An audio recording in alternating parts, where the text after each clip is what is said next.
Mr. Stringer's Snow Day by the Old Grey Owl. Sam Stringer was on the verge of something. That much was obvious to everyone. It wasn't clear to anyone who came across him whether it would be a nervous breakdown or greatness, but it was definitely something. At first glance, he had it all. He was good-looking, with a generous covering of hair on his head, and he dressed as if he vaguely knew what he was doing. At work he was amicable, witty and warm, someone who the rest of the staff had an instinctively good feeling about, though they'd be hard-pressed to say exactly why. He was effortlessly impressive in the classroom. The kids loved his enthusiasm and knowledge and care and lightness of touch. The staff loved his self-deprecating comments, the fact that he was the go-to guy on SLT who never let anyone down, his ability to switch from seriousness to sarcasm without anyone ever mistaking that as a sign that what they all did every day for the kids didn't matter. And yet, there was an unmistakable air of detachment about him, a coldness and a sadness that seemed the essence of him, unreachable and alone. He was not in a relationship, and most of the staff could not remember a time when he had been. He had friends, but they were more like acquaintances, like those university groups that allowed for companionship without intimacy, conversation without revealing. No one knew a thing about his family, and in idle conversation in the pub after work or in the staff room over lunch, no one would have been able to answer the questions, so where is Sam Stringer from? What does he do with himself? What happens to him at Christmas? The fundamental question that these more trivial queries masked was, of course, who is Sam Stringer? And to that unasked question, there was no ready answer. And so people stopped asking, stopped wondering, and his life at work went on in the flurry of frenzied activities that characterised life in a busy inner-city secondary school where one reached the shores of the next weekend, the next holiday, in an exhausted daze, never quite being able to remember how exactly one had made it through.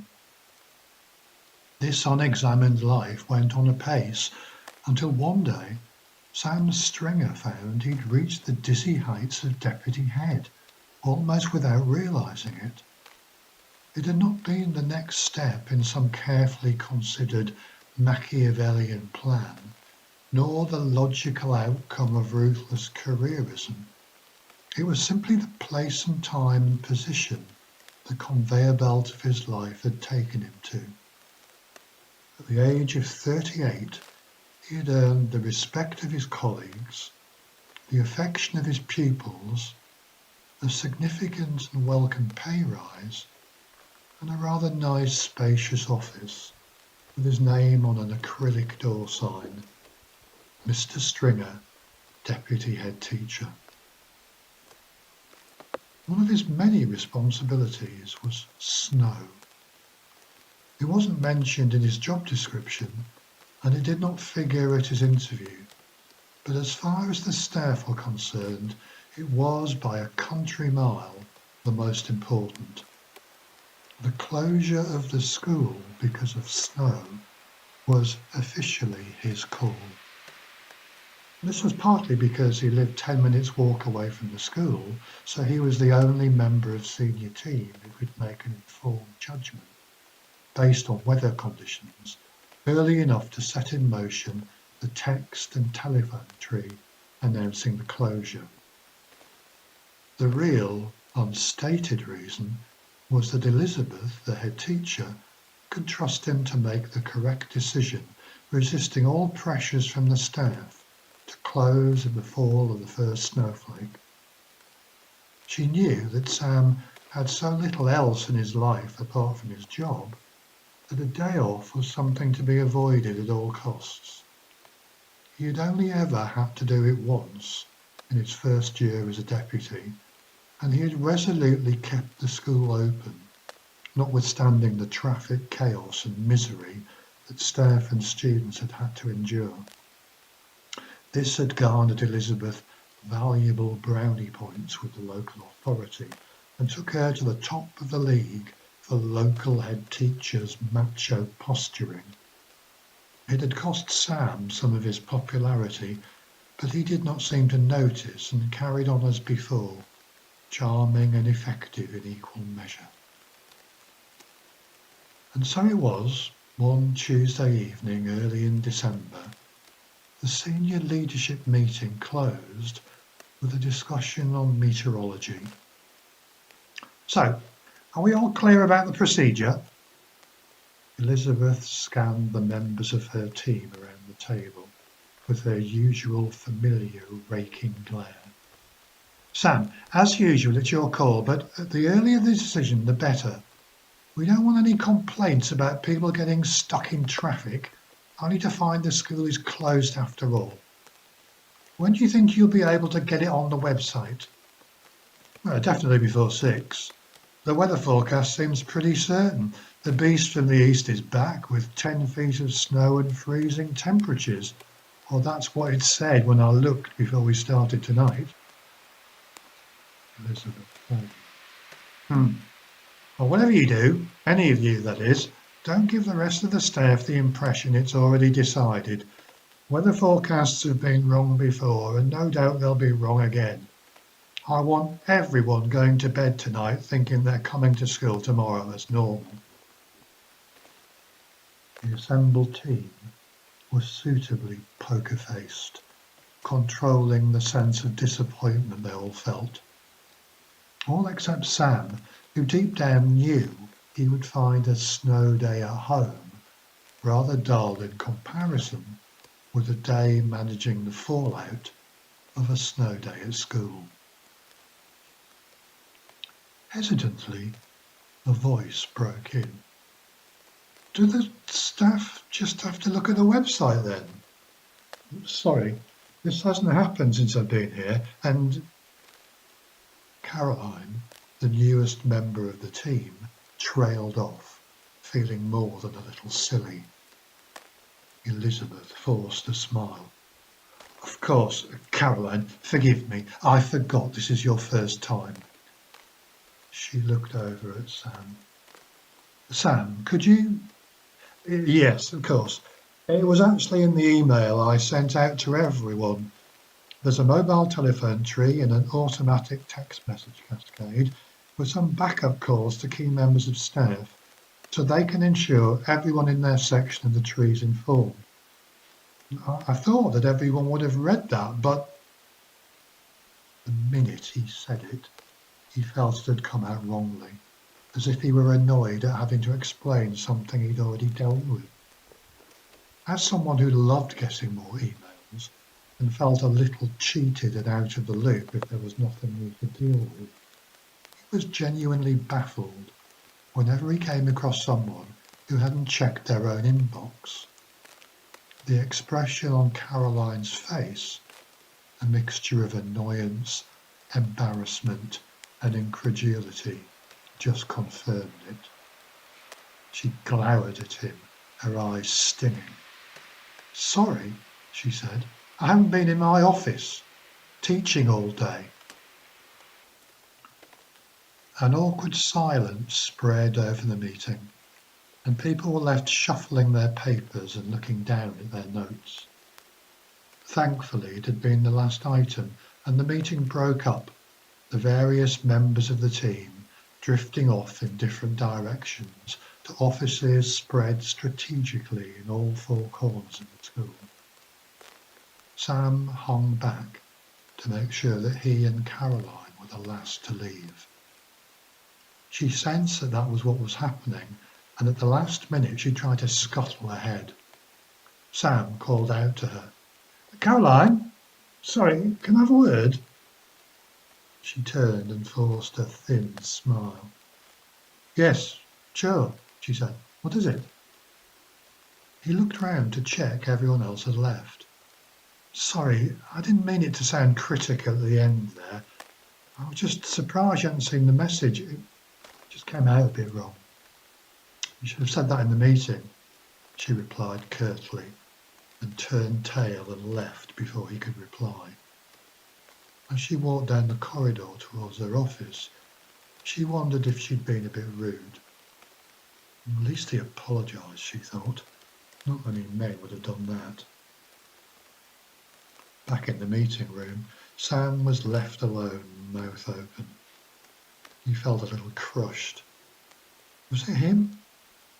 He went over what had happened in his mind, knowing he would do the same thing over and over again before the end of the day. Despite appearances to the contrary, Sam was a worrier. He hated for people not to like him and to give them any reason for doing so. Even worse, he always thought the other person was right and that he'd behaved badly regardless of the situation. It was made even worse by the fact that it was so unusual. Most people warmed to Sam, but it just served to make Caroline's obvious dislike of him so grating. She, a newly appointed assistant head, had only been in post since September, and no matter how hard Sam tried, he couldn't seem to hit it off with her. There'd been a series of awkward encounters, of misunderstandings, and at times open arguments. They always ended with Sam apologising, vowing to himself to be more careful next time. But apparently he never was. In the midst of these repeated bouts of self-recrimination lurked something even more disturbing. A feeling so unfamiliar to him that he struggled to keep it buried, and whenever it surfaced, which was far too often for his liking, it left him feeling even worse. From the first moment he'd seen her, when she'd arrived in the school foyer for her interview in the summer term, he was overwhelmed with the strangest, strongest feeling he'd had ever for anyone. She wasn't stereotypically attractive, but she had something, a warmth, a spark, something indefinable, but definitely there. There was no doubt about that. Short, glossy, dark hair, green eyes, lovely golden skin, and long, long legs. And she dressed well. He wasn't sure about that last thing. He didn't really notice people, certainly not their clothes. He would not have been able to describe anything that anyone at the senior team meeting that had just finished had been wearing. But he knew, with a painful and insistent certainty, that Caroline Taylor looked just right in whatever it was she'd chosen to wear.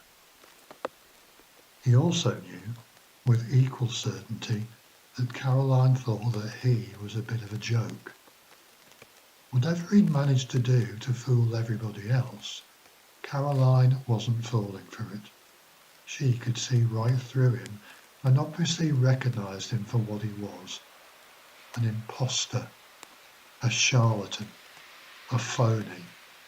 And for Sam, that merely served to increase her charm, judgment as well as beauty.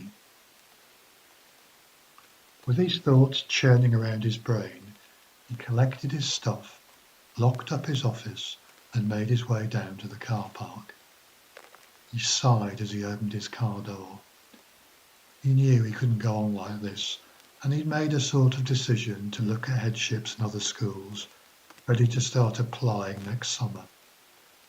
He shivered as the car fired into life, a blast of cold air shaking him from his thoughts back to the here and now. He looked up into the sky through the side window. Dark and cloudless, the stars glittered with an intensity unusual in the city sky. He could feel the gathering hard frost, but as yet there was no sign of snow. Maybe the clouds would roll in later, direct from the Siberian plains, with their gift of plump, feathery snowflakes. Caroline had lingered in her tiny office for longer than usual, just to make sure she didn't encounter Sam in the car park. She couldn't bear another awkward conversation. God, what was wrong with her? Why did she always snap at him? He was perfectly okay as a deputy head. Better than most, actually. He didn't pull rank and he didn't mansplain. He was sensitive and respectful without seeming horribly pleased with himself for being so right on, so PC. It was just that everyone liked him. He was so popular with the staff, foot soldiers and the powers that be, that there must be something wrong with him. No one could be that perfect. And even worse, he was breathtakingly good looking. Men like that are always insufferable bastards in the end, she told herself, remembering an unfortunate dalliance with an equally chiselled and toned master of the universe type who'd been big in the city. His sensitivity, worn like an Armani suit at the beginning of their fling, was soon cast aside to reveal the 16-carat bastard lurking underneath, as she was so unceremoniously dumped for someone creative at the BBC at the beginning of the summer holidays. 6 weeks of self-pity had not repaired the damage caused by her innate suspicion of handsome men. The worst occasion with Sam, the one that made her feel hot and uncomfortable whenever she recalled it, was back in September, just a couple of weeks after she'd started work. She'd popped to the local shop on Sunday morning, looking in absolute fright in tracksuit bottoms and no makeup. When she could make herself face the truth of it, she remembered that she'd been in such a rush that there was a breakfast stain on her top. Oh, God, how embarrassing. Because out of the blue, Sam saw her across the road and waved at her. Mortified, she turned away hurriedly and had blanked him. She'd marched away down the road, not stopping until she'd shut the door of her flat firmly behind her. Blanked him. Oh my God, she thought. How uncool is that? It had never been referred to since, and Caroline had discovered in conversation in the ladies' staff toilet that Sam had a flat round the corner from her in Mountcastle Road. Do you know Mountcastle Road? Samira had asked her. You know, that big posh road with all of those massive Victorian villas in them, the ones that back onto the woods. He's got a lovely flat there, got a massive garden. She lowered her voice. Decorated beautifully, actually. Like many of the conversations she'd had so far in the staff toilet, this one was not making her feel any better about the worst social gaffe she'd ever committed. She'd put two and two together and had come up with a number of nearer infinity than 4. So, she thought, Mr. Stringer's a bit of a player as far as the female members of staff are concerned. Well, not with me. Oh no. She looked again at the pile of marking on her desk. She had dug it out purposely so that she could work through it on her snow day at home. It was an ideal opportunity to catch up from the depths of her duvet. But somehow she couldn't bring herself to put it in her bag. At the doorway, as she turned to switch the light off, it stared back at her until it disappeared as the darkness flooded the room and she closed the door, relieved, with a click. Tomorrow, the duvet would be enough to sustain her. The alarm jolted him awake. He scrambled in the heavy darkness, pawing at the table for his phone, and finally managed to turn it off, jabbing frantically at the illuminated screen. 5:45 a.m. A thick silence flooded the room, and he lay back, enjoying the quiet stillness. After a minute or so, the silence began to weigh heavily on him, and he swung his feet around and out of the bed. Jesus, it was cold. He inched his way over to the radiator to check, and was puzzled to find it was on full blast, pulsing heat into the air, yet it seemed to have made little impression on the room.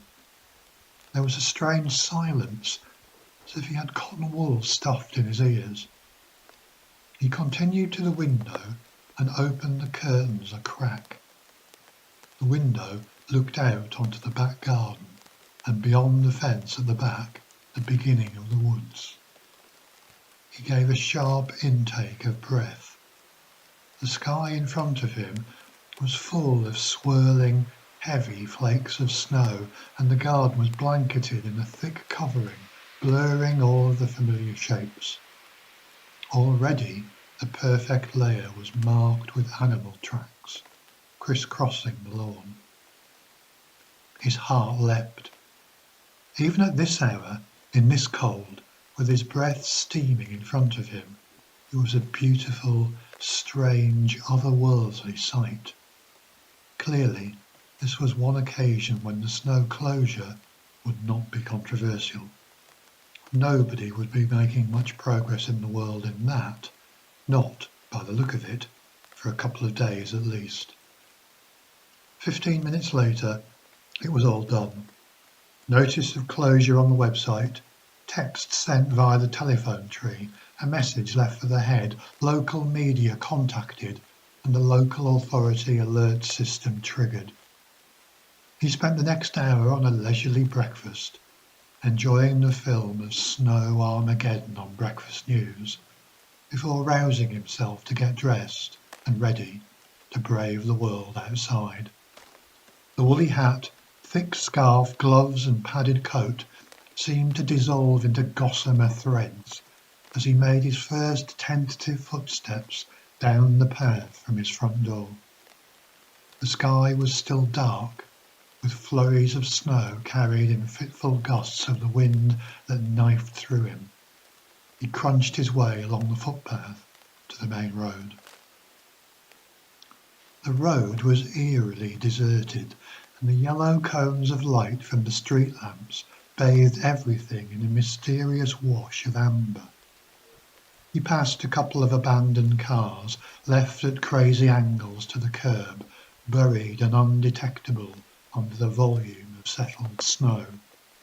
There were just a few other people out and about, their breath steaming into the dark skies as they laboured through the snow, preparing for their stories of heroic attempts to get to work that would dominate the news for the next few days. It took him an hour to do what normally would have been a 20-minute walk. The school was suffocated under a thick blanket of snow, and as he struggled with the lock to the car park entrance, he could see the thickly muffled figure of Ray, the site manager, his breath steaming outside the main entrance. Sam crunched his way towards him through the untouched snow. Ray looked up and flashed a broad smile, enjoying the camaraderie of pioneers. "Morning," he called from a distance. "Nice day for it." "Good morning, Raymond. What's it like inside?" "The boiler's buggered. It's freezing in there."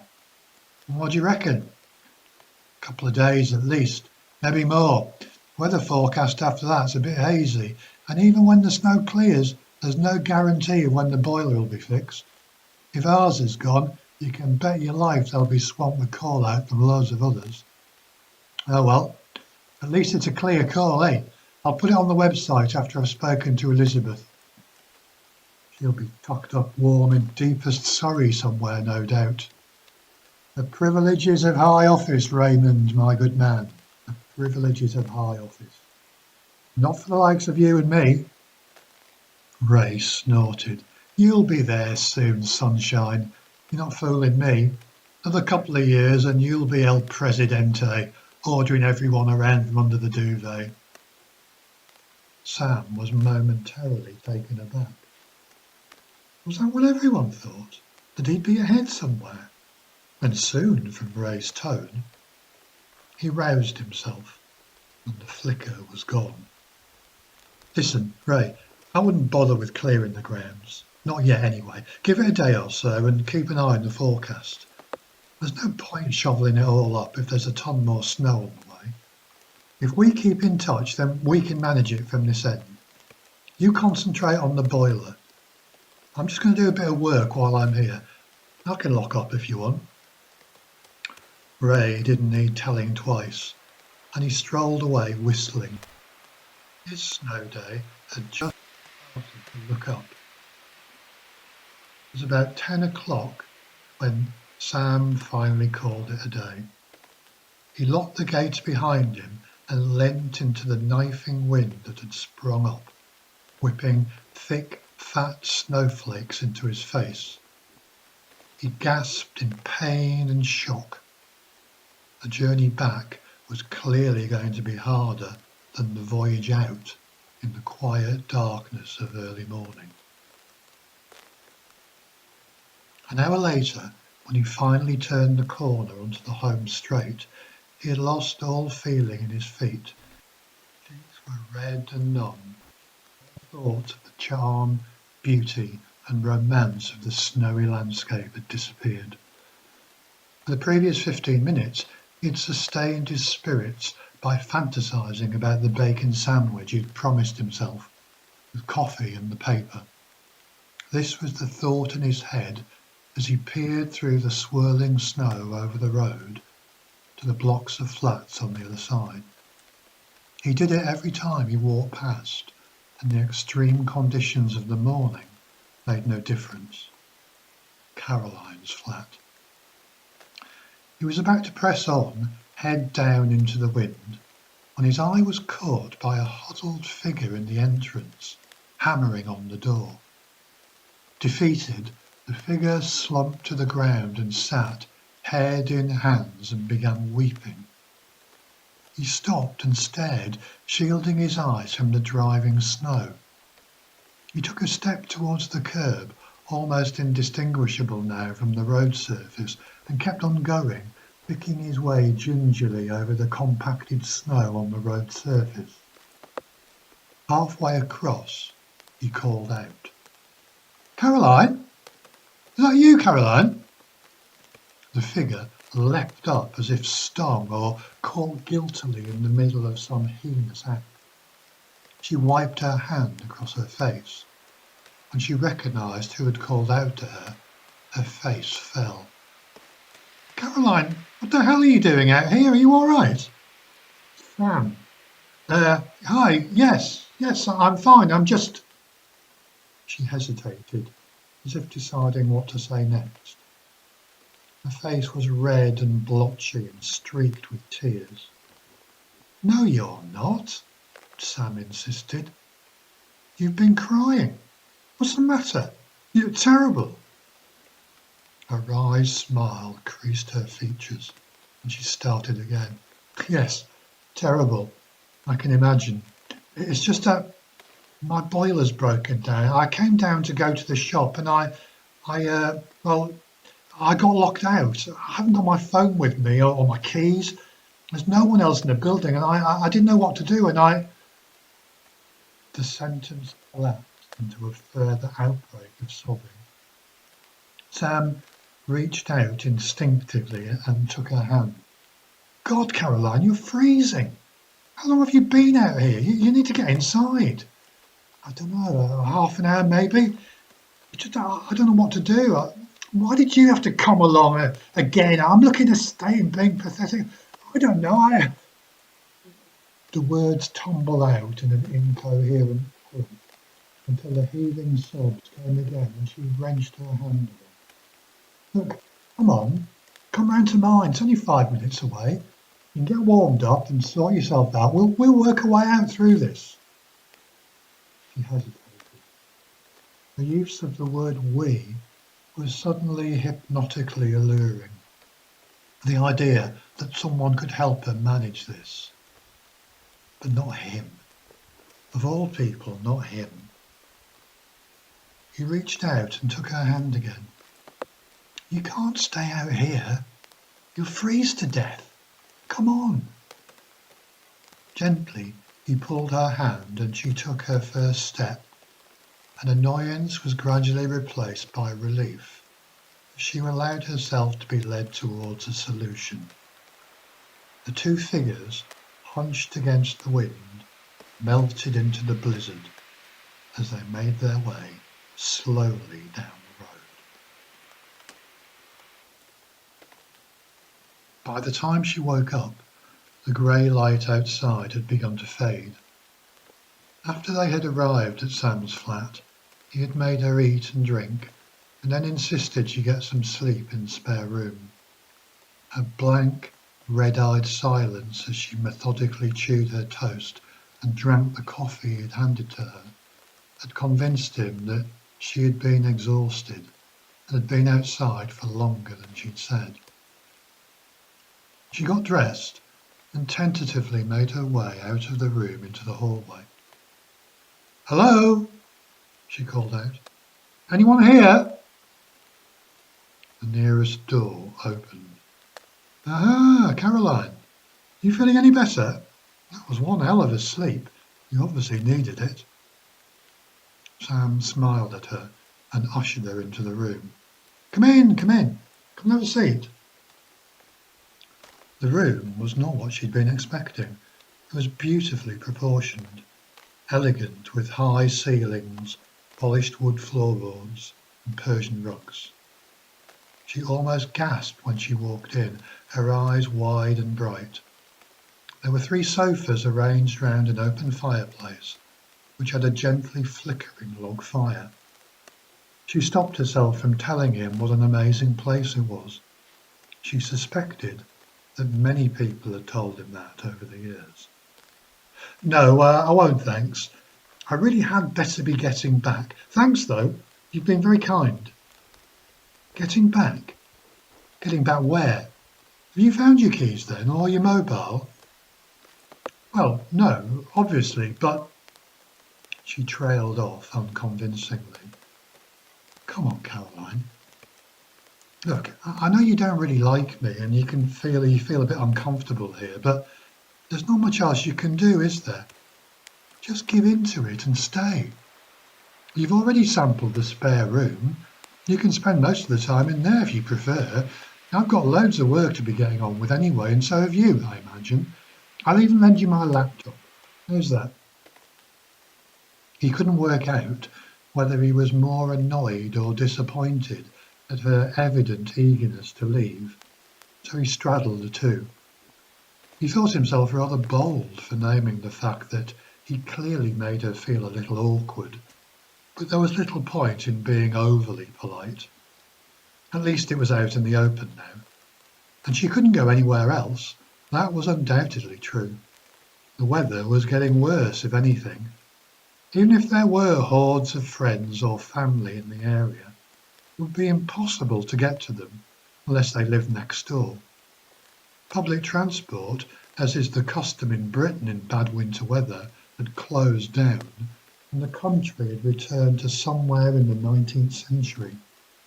Like it or lump it, they were stuck together for the foreseeable future. Caroline submitted to the inevitable and perched on the end of the sofa furthest from Sam. She felt that she had to make some kind of attempt at conversation, at least for a while, before she could take up his offer and retreat to a separate room with a laptop. She looked again around the grand living room and took the least line of resistance. "This is an amazing flat. It's like a stately home." Sam gave an embarrassed laugh. "Hardly. It's the ground floor of the building." He saw the expression on her face and admitted, "Well, it's very nice, obviously. I'm very lucky." "Are you rich then?" People who say that they're lucky usually mean they were privately educated and daddy's something in the city. Rich? God, no. We bought it a long time ago when it was a dump, and we did it up a bit at a time. So, yeah, lucky. We? Are you divorced then?" Didn't you have to divvy it up after you split up? A pained look flashed across Sam's face, and he stumbled over his words. Well, no, not exactly. Caroline immediately interjected. Sorry, none of my business. Just putting my foot in it as usual. Ignore me. No, it's me. It's just that. He stopped as if uncertain about how to go on. What? What's the matter? Can't be that terrible, can it? I was married, but I'm not divorced. My wife died. Yes, she died. He pronounced the words awkwardly, as if it were the first time he'd ever said them out loud. Caroline looked horror-struck. Oh, God, I'm so sorry. I didn't know. I'd never have asked if I'd known. Sorry, that was a terrible thing to say. Sam's blank face shivered into a near smile. It's all right. It's a long time ago. Very long time ago. So yeah, not rich, just lucky. The silence hovered and settled on the room. The thick snow had dampened down what little noise there was in the streets outside.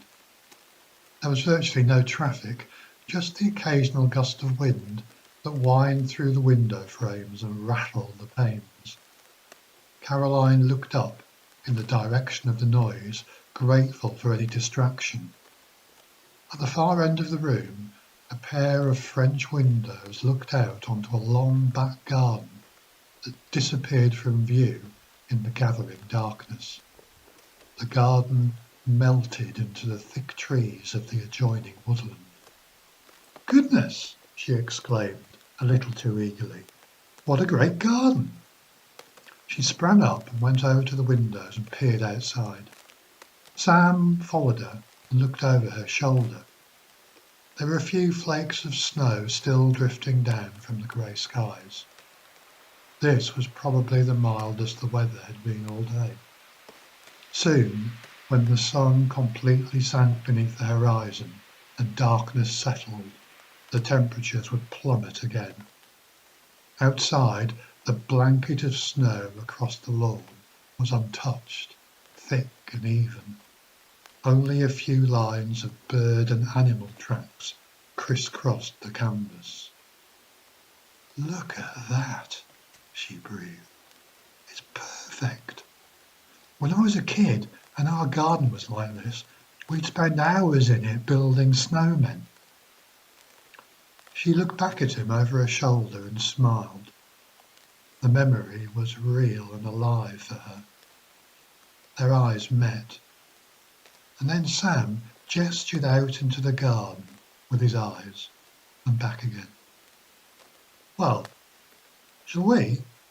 He asked, grateful for the distraction. What, go outside? Really? She stopped and thought for a moment. Yeah, come on, why not? The next hour and a half flew by as they constructed a family of snow people with accessories, stopping occasionally to discuss tactics and take part in an ongoing snowball fight. When they finally came back inside, it was velvet black in the garden, the icy darkness shrouding a mysterious group of snow people who were huddled together as if posing for a family photograph at the back by the woods. Their fingers were numb and wet, their cheeks red, their breath steaming into the night air. He thought of that moment many times later over the years that followed, as the moment his second life began again. By what a slender thread our lives hang. Choices made, corners turned, things unsaid. Even in the later contemplation of it, its randomness, its chance, its serendipity, brought fear as much as joy, for who knew when similar happenstance would unravel all that had been tightly woven. Much later that evening, in front of the dying embers of the fire, when 2 bottles of wine had softened their defences, they sat on the floor side by side, wrapped in a filmy gauze of wonder and disbelief.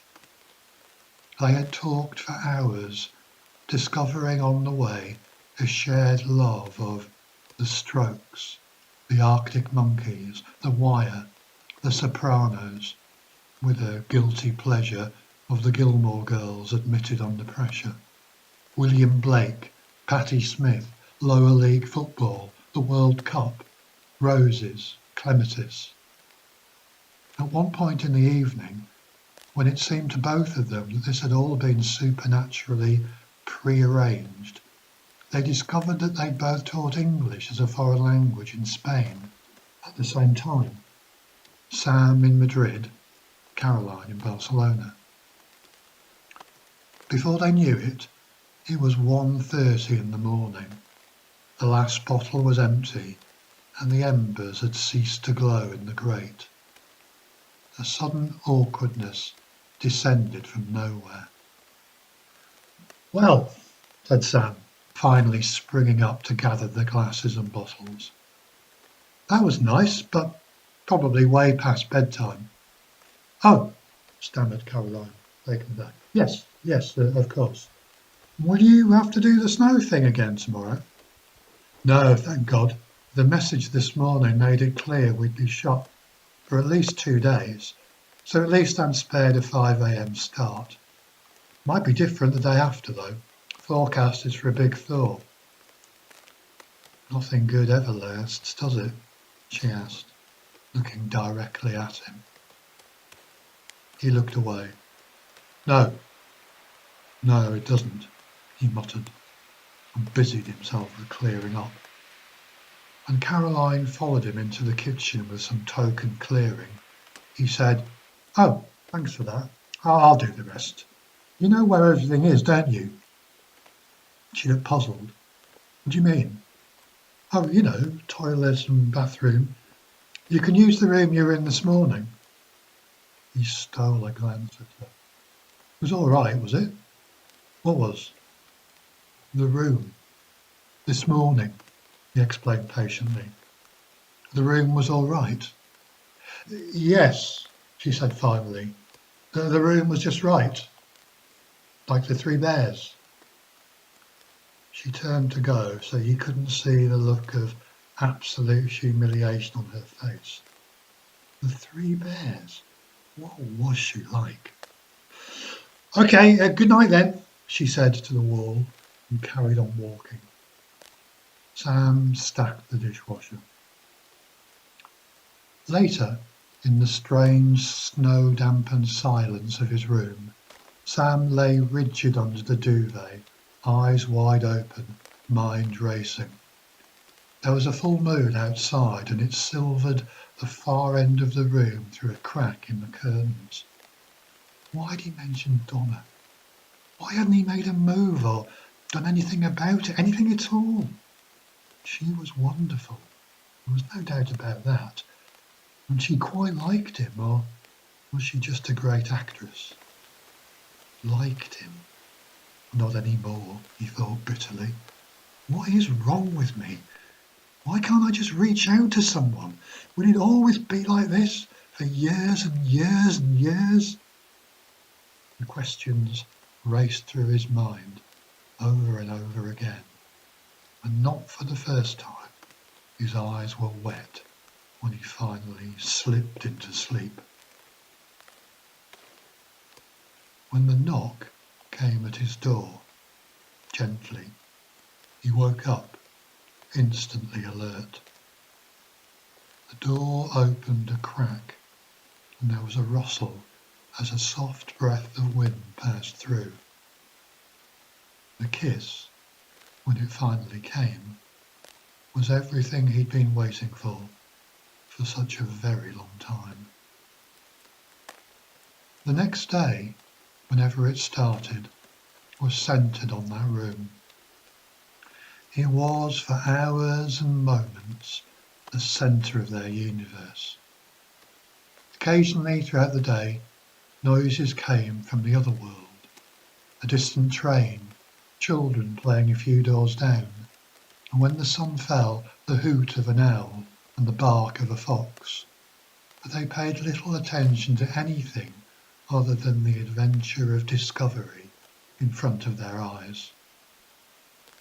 In the silvery moonlight of the next night, she turned to him. "Will we have to go into school tomorrow?" It felt warmer, and the noises outside their window had included a steady dripping of the promised thaw. "I don't know," he replied. "I think maybe it's going to freeze over again before morning. Sleep now. I'll sort it out."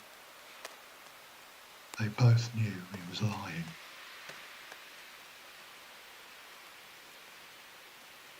He lay back under the plump clouds of duvet, her arm across his chest, and looked at the clock. 5 a.m. He thought of marking 11C's mock exams. He thought of planning the inset day for the first day back in January. He thought of how he could link performance management with teaching repertoire. He thought of her arm, its downy golden hairs individually picked out against her warm brown skin. He thought of how he could encourage teachers to observe each other.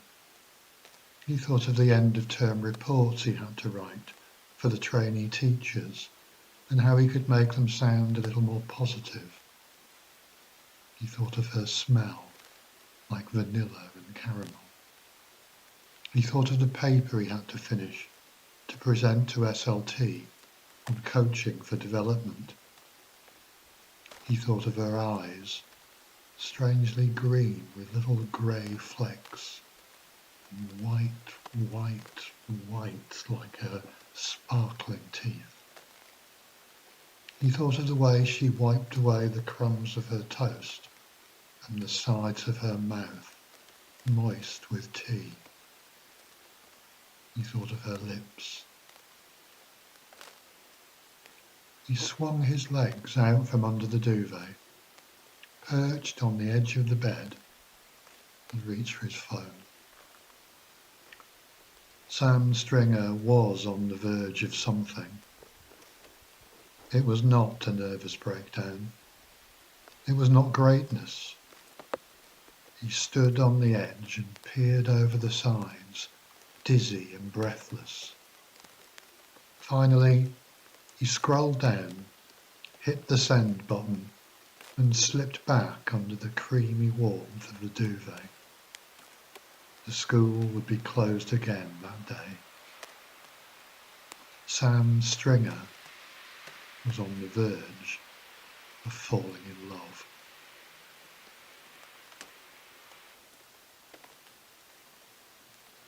If you enjoyed that story, why not try my first novel, Zero Tolerance, a satire about education in secondary schools in England. It's available via my blog site, www.growl.blog, where you can find all the links.